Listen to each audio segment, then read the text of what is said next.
بنور العلم نور حياتنا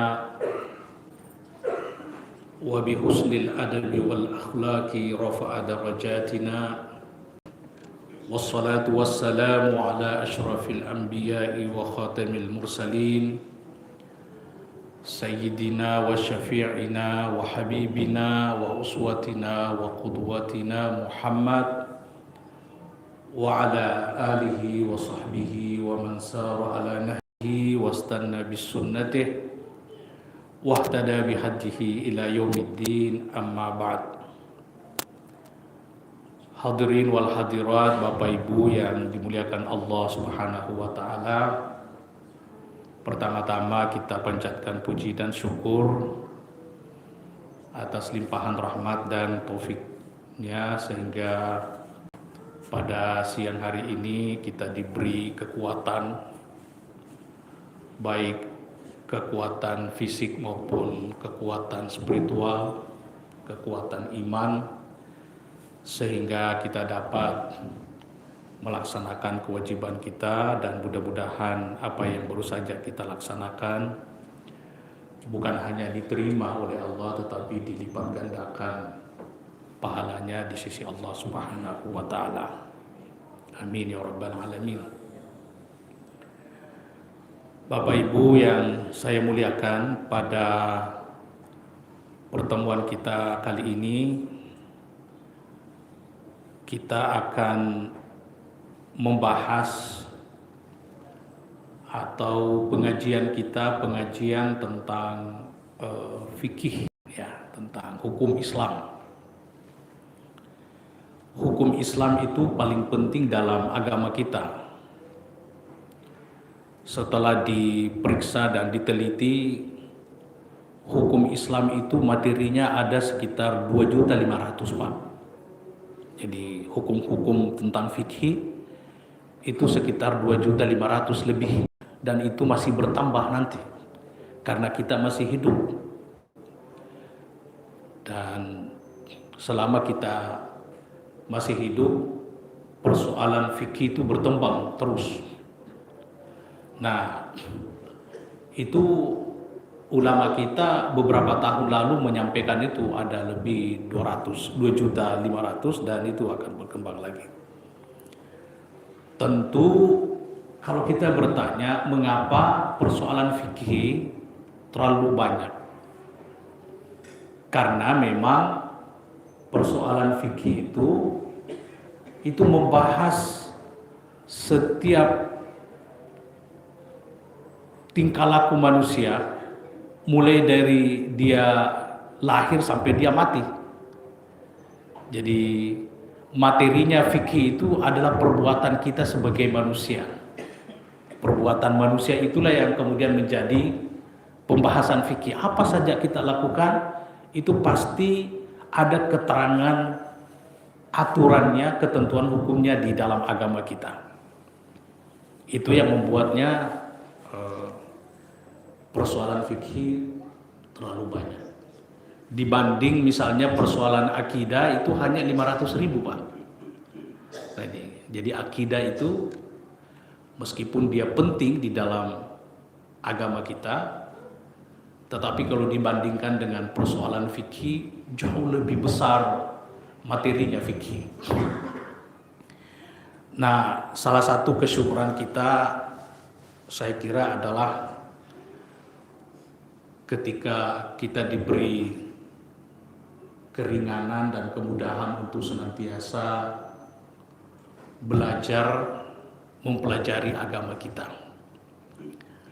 Kata Rasulullah sallallahu alaihi wasallam, "May yuridillahu bihi khairan yufaqihu fid-din." Ini perlu kita pegang baik-baik supaya kita selalu terasa ada nilai yang kita lakukan.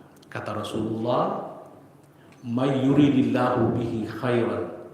Siapa yang dikehendaki oleh Allah padanya kebaikan, siapa yang diinginkan oleh Allah menjadi orang baik. Tentu sebagai muslim tidak ada perdebatan mengenai pentingnya menjadi orang baik, Pak. Nah, kata Rasulullah, siapa yang dikehendaki oleh Allah menjadi orang baik, yufaqihu fiddin, maka dia akan senantiasa didorong oleh Allah merasa ringan untuk mempelajari agamanya. Nah, di sini sederhana sekali yang bisa dipahami. Jadi ada dua hal di sini. Pertama, kebaikan dan agama. Agama sangat erat kaitannya dengan kebaikan. Jadi menurut hadis ini, kalau kita menginginkan kebaikan, baik itu kebaikan dunia maupun akhirat, teorinya sederhana. Pahami agama tak baik-baik dan implementasikannya dengan baik-baik. Itu poin yang ingin disampaikan oleh hadis itu. Karena itu, Bapak Ibu yang saya muliakan, setiap orang yang berjarak dengan agamanya, dia pasti bermasalah. Setiap orang yang punya jarak, tidak rapat kepada agamanya, dia pasti bermasalah. Tetapi sebaliknya, siapa yang senantiasa merapatkan dirinya, mendekatkan dirinya dengan agamanya, maka dia senantiasa diberi pertolongan oleh Allah Subhanahu wa taala. Kita baru-baru memperingati 10 Muharram. Tentu bukan kisahnya saja yang kita mau dengarkan, tetapi apa pelajaran yang bisa kita petik dari peristiwa 10 Muharram, terutama peristiwanya Nabi Musa. Nabi Musa itu dibanding dengan Fir'aun, Bapak Ibu sekalian. Fir'aun itu memiliki semua fasilitas. Dia punya kekuasaan, dia punya tentara banyak sekali, dia punya instrumen-instrumen negara. Intinya segalanya dia punya. Musa, dia tidak punya, kecuali beberapa pengikut. Tetapi Nabi Musa, kelebihannya, dia memiliki keteguhan iman. Tetapi Fir'aun, manusia yang sangat sombong, tidak ada dalam pikirannya tentang Tuhan. Nah, apa yang terjadi? Yang terjadi, setiap orang yang memiliki keteguhan iman, setiap orang yang merapat kepada agamanya, yang selalu dekat dengan Allah Subhanahu wa taala, pasti dia akan senantiasa mendapatkan pertolongan Allah. Itu kata kuncinya. Terkait dengan pentingnya agama, pentingnya memahami agama dan mengamalkan agama kita dalam kehidupan sehari-hari. Kita semua tahu bagaimana endingnya, bagaimana jalan ceritanya, bahwa ketika Nabi Musa dengan para pengikutnya sedang buntu semua jalannya, lalu kemudian datanglah pertolongan Allah, disuruh hentakkan tongkatnya, lautan yang di depannya menjadi daratan, lalu kemudian setelah dia diselamatkan, lautan itu tadi yang jadi daratan kembali menjadi lautan. Disitulah Allah menenggelamkan Fir'aun. Ini yang perlu kita senantiasa juga pelajari, bahwa prinsip seorang muslim, setiap dia merapat dengan agamanya, dia pasti akan senantiasa diberi pertolongan oleh Allah. Itu kata kuncinya, Pak. Dan setiap orang yang mengabaikan, meremehkan agama, menganggap agama tidak perlu, menganggap agama itu omong kosong, menganggap kajian-kajian keislaman itu buang-buang waktu, dia pasti akan mendapatkan masalah. Saya sering memberikan ilustrasi sederhana, Pak, tentang pentingnya agama. Tidak apa-apa saya sampaikan kembali karena ini penting sekali. Saya kasih contoh. Tentu di sini banyak orang yang dari desa. Saya juga orang desa, Pak. Dan orang desa, dan kalau kita lihat orang-orang besar itu semua dari desa. Saya orang desa, Bapak orang desa. Kita itu sering sekali mendengarkan bahwa di desa itu ada seorang petani, mata pencahariannya hanya bertani, berkebun. Tapi kita lihat orang ini meskipun hanya petani, anaknya sarjana, anaknya menjadi profesor, bahkan ada anaknya jadi ulama. Itu banyak terjadi, Pak.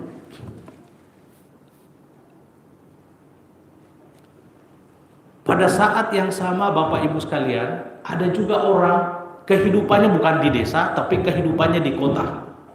Anggaplah di Panampu ini, di Mulpanakukan, di Petarani, di Alauddin, begitu. Nah, biasanya kehidupan kota itu fasilitasnya lengkap. Ada mall, ada perguruan tinggi, ada rumah sakit. Pokoknya fasilitas lengkap. Tapi apa yang terjadi pada orang ini? Dia selalu gelisah. Kenapa gelisah? Anaknya broken home, keluarganya juga broken home. Anaknya jangankan jadi sarjana, dia peminum, dia pemain perempuan, dia mengkonsumsi narkoba. Bapak Ibu sekalian, kesimpulannya apa? Kesimpulannya orang ini berjarak dengan agamanya, meremehkan agama. Yang satu tadi, kenapa anaknya jadi sarjana, kenapa anaknya jadi profesor, kenapa anaknya jadi ulama? Ya karena dia merapat dengan agamanya. Nah, Nabi katakan apa tadi? Apa yang disampaikan Nabi tadi? May yuridillahu bihi khairan. Siapa yang Allah ingin berikan kepadanya kebaikan, yufaqihu fiddin, maka Allah senantiasa mendorongnya untuk memahami agamanya dan mengamalkan agamanya. Jadi dua hal yang tidak bisa dipisahkan. Menjadi orang baik, satu-satunya yang harus ditempuh adalah pahami agama dan amalkan agama. Begitu juga sebaliknya. Siapa yang menjadi orang jahat, siapa yang mau menjadi jahat, maka teorinya juga sangat sederhana. Tidak usah indahkan agama, tidak usah amalkan agama, remehkan agama, pasti kita akan menjadi. Kenapa? Karena konsep kebaikan itu, Bapak Ibu sekalian, ada semua pada agama, ada semua pada Islam. Itulah sebabnya suatu hari para sahabat Nabi kumpul-kumpul di Masjid Nabawi. Tiba-tiba Nabi keluar dari kamarnya. Nabi bertanya kepada para sahabat, kalian di sini lagi ngapain? Apa yang kalian perbuat di sini? Itu pertanyaannya Nabi kepada para sahabat yang kumpul di Masjid Nabawi di depan kamarnya Nabi. Apa kata para sahabat? Ya Rasulullah, kami berkumpul sebagai peringatan, sebagai mengenang nikmat besar yang Allah berikan kepada kami. Apa itu? Dia bilang nikmat yang paling besar yang Allah berikan kepada kami, Allah memutuskan seorang nabi kepada kami. Itulah sebabnya hadis ini, sejarah ini menjadi dasar bahwa bermaulid itu bukan bidah, karena itu sudah dilakukan oleh para sahabat meskipun bentuknya sedikit berbeda.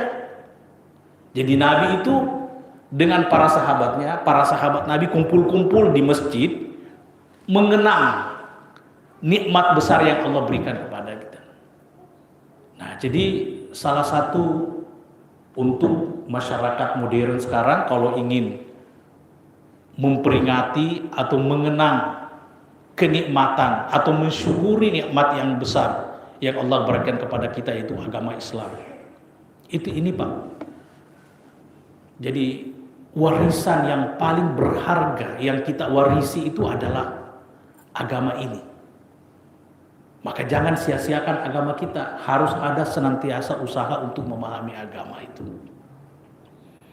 Karena menjadi orang baik, satu-satunya cara adalah kita merapat kepada agama kita.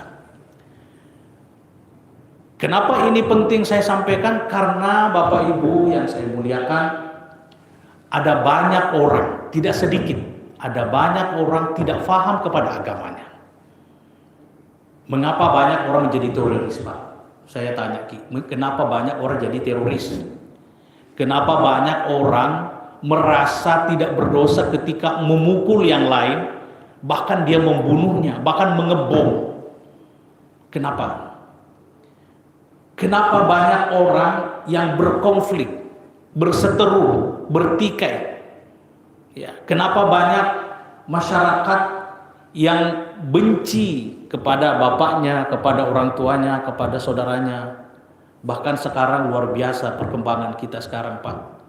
Ada banyak orang yang punya saudara kaya tetapi pergi pinjam uang di bank.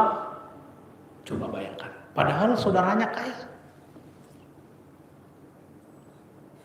Bahkan ada banyak sekali kasus di mana orang membunuh istrinya, membunuh ayahnya, membunuh anaknya. Bahkan banyak sekali yang kasus di mana orang perempuan itu melemparkan atau membuang anaknya dalam keadaan hidup. Itu kan banyak sekali, Pak. Kenapa itu semuanya terjadi? Ya karena kita masih belum paham tentang agama kita. Nah, ini yang perlu kita senantiasa saling mendorong, saling mengingatkan agar agama itu jangan diremehkan tetapi kita pahami. Nah, jadi pada prinsipnya Bapak Ibu sekalian, agama itu datang membawa kebaikan. Nah, ini agama kita membawa kebaikan, membawa kemajuan, membawa kesejahteraan. Nah, tentu bertanya Ki, kenapa pula itu banyak umat Islam yang miskin? Kenapa banyak umat Islam yang tidak sejahtera? Kenapa banyak umat Islam yang mundur? Nah, ini harus dijawab ini. Jadi kemunduran umat Islam ya itu bukan karena faktor agama, tetapi karena mereka tidak paham agamanya. Kenapa banyak orang merasa gelisah beragama? Bukan karena agama itu, Pak. Yang sering saya sampaikan, ini anak-anak kita ini perlu diyakinkan ini. Al-Quran yang kita baca sekarang, Al-Quran yang kita baca sekarang, itu tidak satu pun hurufnya berbeda dengan Al-Quran yang dibaca oleh Nabi dan para sahabatnya. Dan harus diyakini bahwa setiap huruf di dalam Al-Quran itu adalah ciptaan Allah Subhanahu wa Ta'ala, sumbernya dari Allah Subhanahu wa Ta'ala. Ini juga yang perlu kita syukuri sebagai umat Islam. Tidak ada kitab suci di dunia, mulai yang namanya manusia sampai sekarang, mulai manusia mengenal manusia sampai sekarang, tidak ada kitab suci yang betul-betul orisinil dari sumbernya dari Allah Subhanahu wa Ta'ala kecuali kitab suci kita. Dan kalau kita mau bahagia, mau selamat, ya, mau sejahtera, mau maju, cukup mengamalkan, mengimplementasikan Al-Quran. Karena itulah yang membuat para sahabat dulu menjadi berwibawa, Pak. Bayangkan, pada saat Al-Quran itu turun, setelah Nabi meninggal, para sahabat mengamalkan Al-Quran. Ada dua kerajaan besar yang ditaklukkan. Pertama adalah Romawi, yang kedua Persia. Pertanyaannya, alat apa yang mereka pakai untuk menaklukkan dua kerajaan besar itu? Dia hanya merujuk kepada Al-Quran. Dan Al-Quran yang mereka terapkan dulu itu nggak ada bedanya yang kita baca sekarang. Inilah yang kemudian difahami oleh musuh-musuh Islam. Musuh-musuh Islam itu paham bahwa ketika umat Islam merapat kepada Quran, disitulah dia akan menjadi bangsa yang maju. Jadi Bapak Ibu sekalian, kita sekarang mundur, kita sekarang menjadi miskin, itu karena kita tidak terapkan ajaran Al-Quran. Kita tidak terapkan ajaran-ajaran agama kita. Coba. Jadi tidak ada itu ceritanya. Tidak ada tidak ada cerita semakin orang mendekat kepada agamanya, semakin dia menjadi bangsa yang mundur, Pak. Tidak ada cerita itu. Yang ada justru sebaliknya. Dan itu sudah dikatakan, ini saja begini berkali. Saya pegang saja ya. Bisa.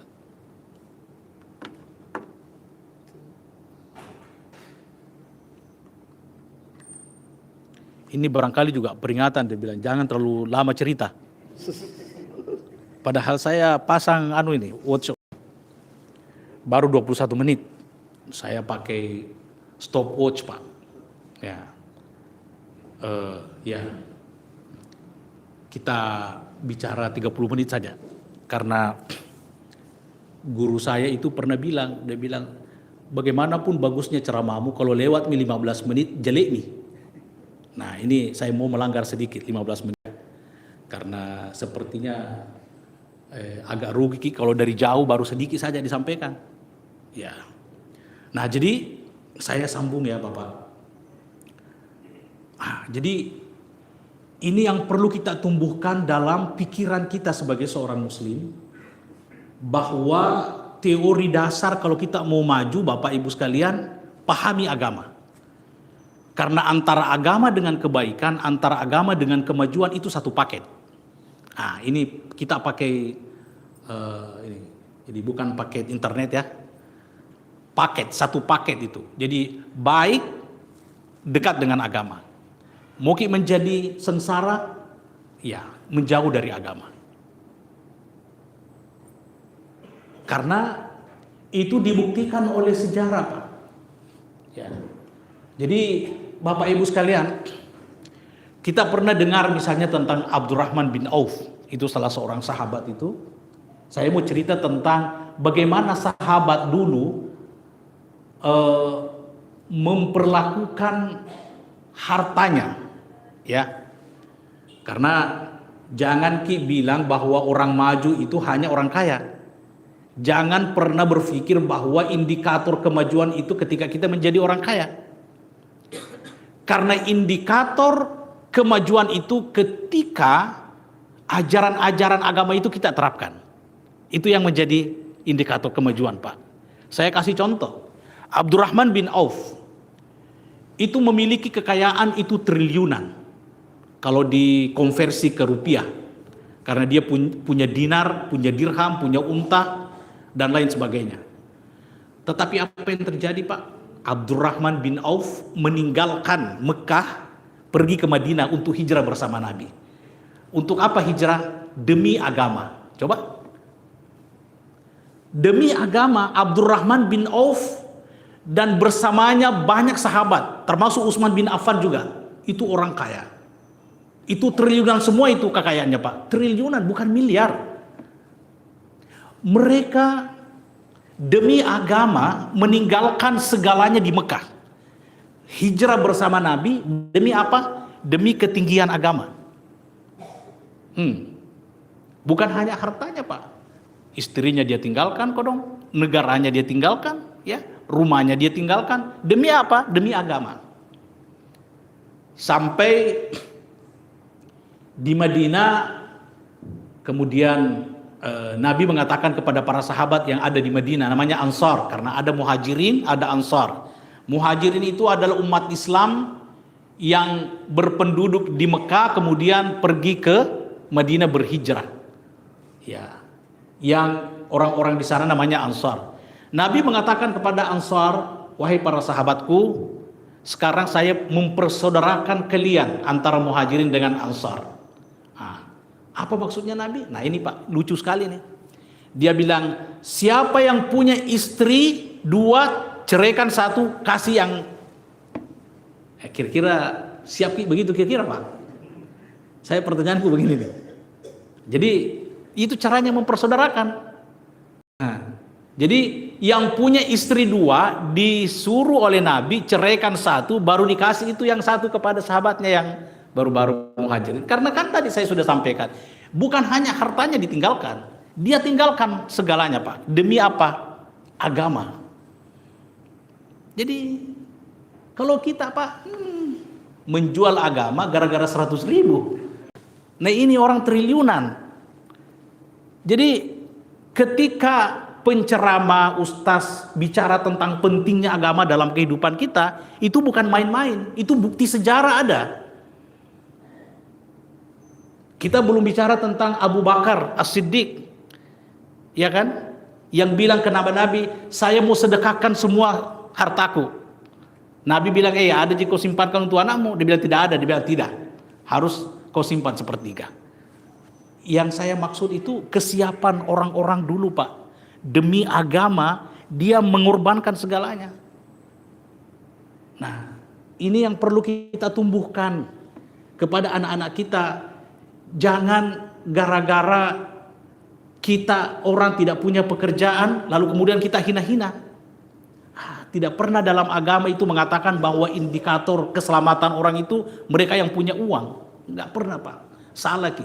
Keliru sekali. Karena kenapa? Ya, bukti juga mengatakan bahwa betapa banyak orang kaya dulu sekarang jadi miskin. Kenapa? Karena tidak mengindahkan agama. Itu pasti jawabannya Pak. Pasti kalau ada orang drop, ada orang hancur, ada orang broken home, itu pasti gara-gara dia tidak mengindahkan agama. Pasti itu.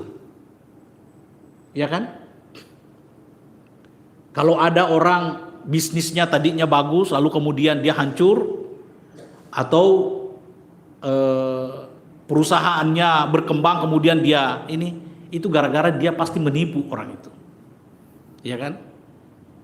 Memang sekarang agak susah kita menemukan orang jujur, tetapi yakin Pak, seorang bos, seorang manajer di perusahaan pasti mencari bendahara yang jujur Pak. Karena tidak mungkin perusahaan itu bisa berkembang kalau bendaharanya itu nggak jujur. Nah, jadi kesimpulannya bahwa itu tadi kebaikan satu paket dengan agama. Cuma persoalannya jangan sampai kita salah paham terhadap agama, karena memang banyak orang salah paham terhadap agamanya. Jadi kita sepakat bahwa agama sumber kebaikan. Tetapi persoalan selanjutnya, betulkah kita sudah paham agama dengan baik? Karena boleh jadi kita meyakini melakukan sesuatu agama menurut kita, padahal justru Allah membenci apa yang kita lakukan. Nah ini yang perlu kita anu juga. Makanya selalu merujuk kepada ulama, dan itu perintah Quran Pak. Jadi bukan perintah saya ya. Jadi kata Allah, fas'alu ahla dzikri in kuntum la ta'lamun. Jadi orang-orang yang tidak punya kesempatan untuk mempelajari agama secara detail, secara mendalam, karena menjual misalnya di pasar Panampu, tidak ada waktunya pergi maka apa? Pedomannya itu tadi, ayat itu, fas'alu ahla dzikri in kuntum la ta'lamun. Maka bertanyalah kepada ahli ilmu, ahli zikir, kalau kamu tidak punya pengetahuan tentang masalah yang kamu alami. Itu perlunya, makanya Nabi pada saat yang lain dia mengatakan al ulama'u warathatul anbiya. Itu hadis Pak. Jadi ulama itu adalah pewarisnya Nabi.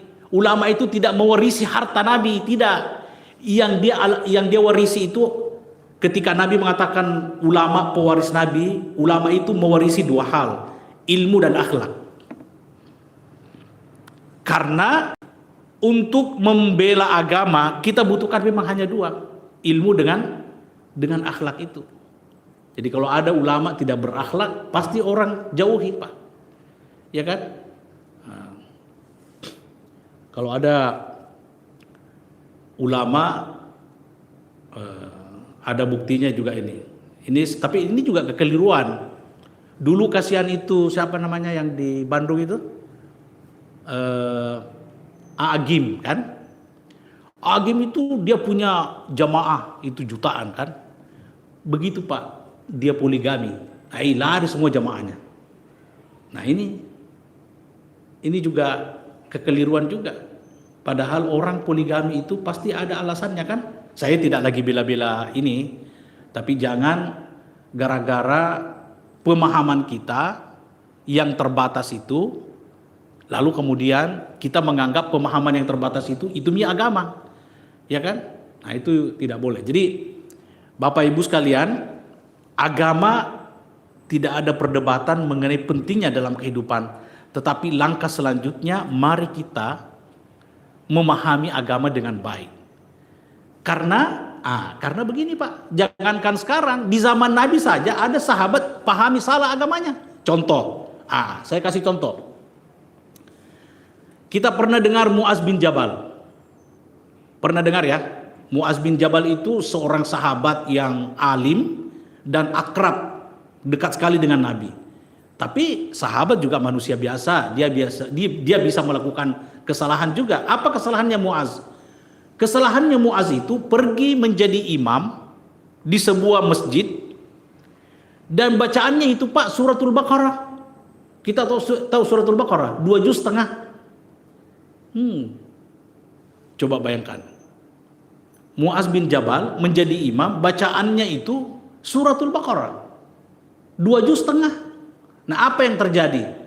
Wih man rasa-rasa sahabatnya, tapi ada satu dia mufarakah, dia berpisah dari jamaah. Setelah selesai jamaah, malah mana nih para sahabat ini? Muaz, ada satu berpisah. Dia bilang siapa? Dia sebut namanya. Dia bilang dia orang munafik. Muaz bin Jabal ini langsung bilangnya orang munafik gara-gara mufarakah. Dia tidak tahan kan? Nah, ternyata itu orang dengarki kalau Muaz bin Jabal itu bilangi munafik. Pergi melapor ke Nabi. Nah, Nabi panggil Muaz. Datanglah Muaz. Muaz, benarkah Anda mengimami orang dan bacaanmu suratul Baqarah? Dia bilang, benar ya Rasulullah. Memangnya kenapa? Dia bilang, Muaz, kau itu adalah pembuat fitnah. Nah, coba. Kau itu adalah pembuat fitnah.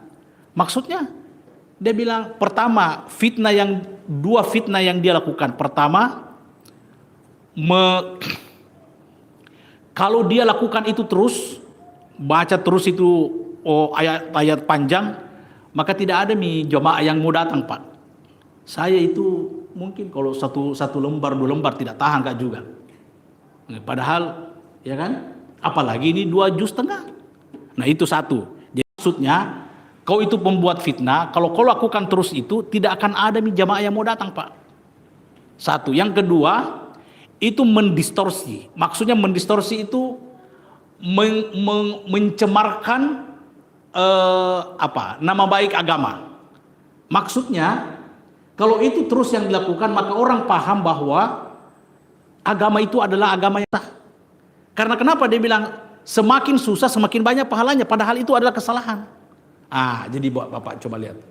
Jadi ini satu sampel di mana orang bisa melakukan agama, dia harap mendapatkan pahala, tetapi yang dia dapat adalah kemurkaan.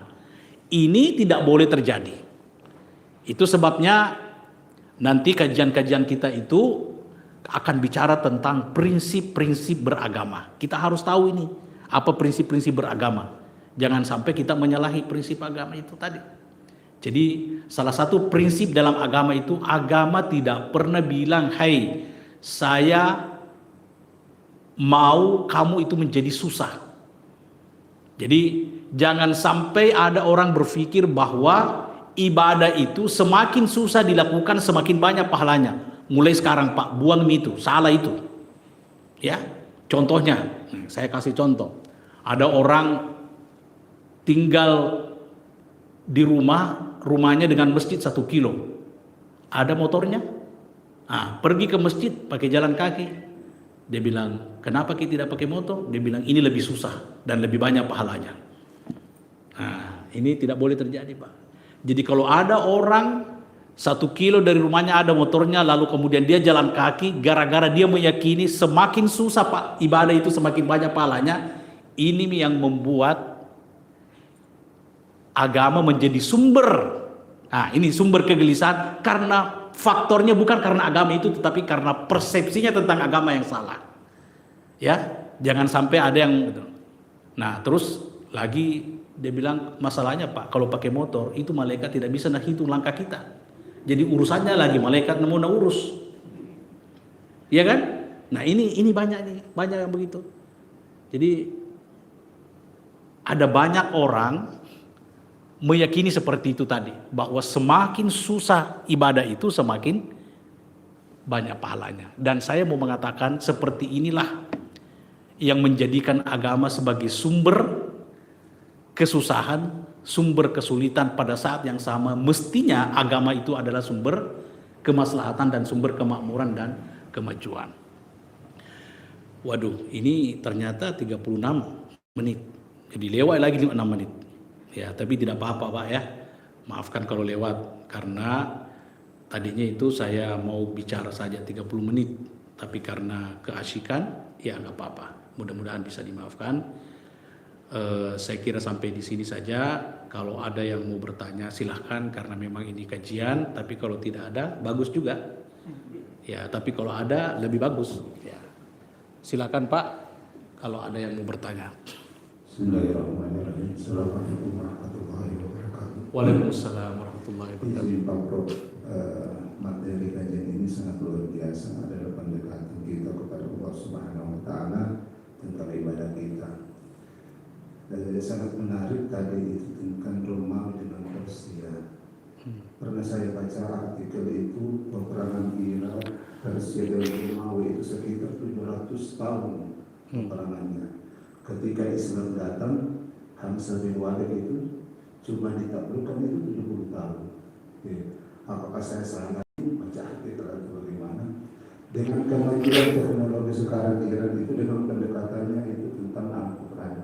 Ya, kita harus pahami bahwa negara-negara sekarang yang berkembang, dia maju itu tidak diakui. Yang diakui sekarang itu adalah the power, itu adalah Iran. Ya, perlu kita contohi bahwa dengan kekuatan militer, teknologi, dan beberapa apalagi dengan pendekatannya itu dengan agama itu sangat luar biasa. Khususnya juga Indonesia seperti itu kita mulai. Yang kedua, pertanyaan saya tentang pendekatan agama. Ketika seseorang itu sudah dekat, tapi dia melakukan hal-hal yang jauh daripada agama, contoh, mohon maaf, memakan riba, wahallallahu biha wa harrama riba. Bagaimana itu solusinya? Ketika dia berdagang, tapi dia melakukan tentang hal-hal riba, Allah sudah melarang bahwa kalau orang yang memakan riba itu pasti perang sama Allah. Ya. Saya kira begitu. Saya kira ada solusi atau jadi terima kasih. Saya kira kalau kita bicara negara-negara yang negara Islam ya, mulai dari Arab Saudi, kemudian Kuwait, kemudian Emirat, Indonesia juga termasuk, Malaysia. Kalau dibandingkan dengan Iran, itu tidak ada apa-apanya dengan kita, Pak. Ya, dan itu sudah terbukti dengan apa yang kita saksikan. Sekarang Amerika dengan Israel itu kerepotan sekarang, Pak. Karena kecanggihan persenjataan Iran. Nah, kalau kita mau hubungkan dengan pembicaraan kita pada hari ini, benarkah misalnya Iran itu dekat dengan Al-Quran? Yang bisa dipastikan, Pak, Iran itu memiliki kecanggihan teknologi persenjataan itu hanya menerapkan satu ayat saja, belum Al-Quran secara keseluruhan.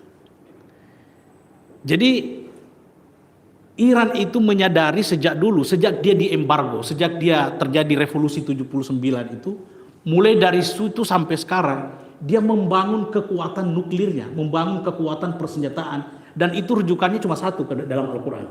Wa a'iddu lahum mastata'tum min ribatil khairi wa turhibuna bihi aduwallah. Ini ayat ini coba. Karena ada perintah dari Allah supaya umat Islam itu mempersiapkan kemampuan militer. Itu yang dipahami oleh Iran. Kita tidak melakukannya karena kita sibuk korupsi. Ya kan? Dan saya ketika menyampaikan itu bukan sedang mengkritik negara saya, karena saya sedang bicara sama orang Indonesia. Kecuali kalau sama orang negara lain, saya boleh disomasi. Dia bilang, kenapa Bapak ini menjelajah? Kita kan tahu semuanya itu. Nah, sekarang misalnya kita tidak minta-minta kalau terjadi nanti peperangan antara Indonesia dengan negara lain, kira-kira mampu nggak kita melakukannya seperti Iran? Kan gitu. Jadi semakin kuat, semakin terbukti bahwa Iran ditakuti oleh Amerika sekarang sampai meminta-minta supaya mau damai, ya kan? Amerika itu dengan Israel. Itu karena Iran dekat dengan Quran. Iran menerapkan satu ayat saja. Karena ada perintah dari Allah Subhanahu wa taala agar kita sebagai umat Islam senantiasa mempersiapkan kekuatan militer. Wa a'iddu lahum mastata'tum min ribatil khail. Turhibuna bihi aduwallah. Coba, turhibuna bihi aduwallah. Dengan persenjataan itu kamu bisa menakut-nakuti, meneror musuh-musuh Allah. Itu kan jelas sekali. Belum lagi tentang bagaimana kehidupan pemimpin dan pejabat Iran yang sangat sederhana, Pak. Itu juga Quran. Coba, kita nggak baca kah? Imam Khomeini itu, saya pernah di Iran. Saya 2 minggu di Iran, Pak. Saya mengunjungi rumah sewaannya, presiden ya yang menyewa. Tidak ada. Itu yang Ali Khamenei, kalau kita baca yang viral itu, dia cuma 2 jubahnya saja, Pak. Ini pemimpin tertinggi, itu cuma 2 jubahnya saja. Kalau ini dipakai, yang satu dicuci. Kita, Pak, baru kepala sekolah sudah 20 lebih baju dinasnya. Coba. Ini semuanya saya kira dengan peristiwa perang itu kita mengambil hikmah pelajaran dari situ. Bahwa kenapa Iran yang selama ini diremehkan ternyata kemudian dia ditakuti. Alasannya cuma satu, Pak. Karena Iran telah mengimplementasi berbagai ajaran-ajaran Al-Quran, termasuk kehidupan sederhana. Kemudian itu kalau kita dengar itu, Pak, di Iran itu katanya ya, setiap orang yang memeriksa hamil di rumah sakit besok sudah ada setiap hari ada susu, ada roti di depan rumahnya. Saya ulangi lagi ya, kalau ada orang pergi periksa ke klinik, periksa kandungan, besok itu sudah mulai sampai anak itu lahir, setiap hari ada roti dan susu di situ. Ini bukan MBG ya. Sudah ada, Pak. Ada viral di situ. Ada orang namanya Profesor Khalid bin Walid, itu pernah 7 tahun di situ, diwawancarai melalui podcast bagaimana dia menjalani kehidupannya. Itu yang salah satu yang dia cerita itu, Pak. Betapa betapa negara Iran, betapa pemimpin Iran, pejabat Iran memperhatikan rakyatnya, Pak. Dan itu adalah bagian dari pengamalan Al-Quran. Baik, saya kira itu saja karena waktu kita terbatas. Atau masih ada yang mau? Kalau ada silakan, kalau tidak kita tutup saja dengan doa. Ya. Baik, kita tutup saja dengan doa. Mudah-mudahan majelis ilmu kita kali ini mendapatkan keberkahan dari Allah Subhanahu wa taala. A'udzubillahi minasyaitonirrajim. Bismillahirrahmanirrahim. Alhamdulillahirabbil alamin wassalatu wassalamu ala asyrafil anbiya'i wal mursalin sayyidina Muhammad wa ala alihi wa sahbihi ajmain. Allahumma ja'alna mimman yastami'una al-qawla fayattabi'una ahsana. Allahumma ja'al jam'ana hadza jam'an mubarakan marhuma wa tafarruqana ba'dahu tafarruqan ma'suma. Allahumma anfa'na bima 'allamtana wa 'allimna bima yanfa'una bi rahmatika ya arhamar rahimin. Wa sallallahu ala sayyidina Muhammad wa ala alihi wa sahbihi wa sallam. Walhamdulillahi rabbil alamin. Al-Fatihah.